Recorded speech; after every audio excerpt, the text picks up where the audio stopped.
Pemerintah Provinsi Bali memastikan proyek pengolahan sampah menjadi energi listrik atau PSEL segera memasuki tahap pembangunan. Fasilitas pengolahan sampah modern tersebut direncanakan mulai dibangun pada bulan Juni 2026 melalui peletakan batu pertama atau groundbreaking. Gubernur Bali Wayan Koster menyampaikan bahwa berbagai persiapan pembangunan PSEL di Denpasar telah rampung.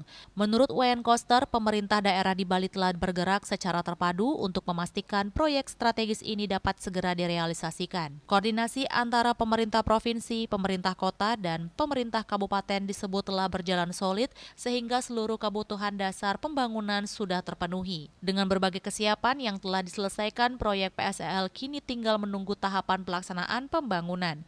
Keberadaan fasilitas ini diharapkan mampu menjadi solusi konkret dalam mengolah sampah sekaligus menghasilkan energi listrik.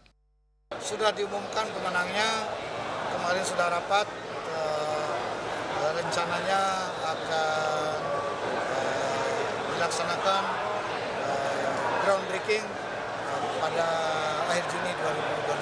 Pengolahan sampah jadi energi listrik itu dipusatkan di Denpasar. Bali jadi prioritas bagi pemerintah pusat. Kehadiran fasilitas ini diharapkan dapat memperkuat upaya menjaga kebersihan lingkungan sekaligus mendukung sistem pengelolaan sampah yang lebih efektif di Bali. Yana, Bali TV.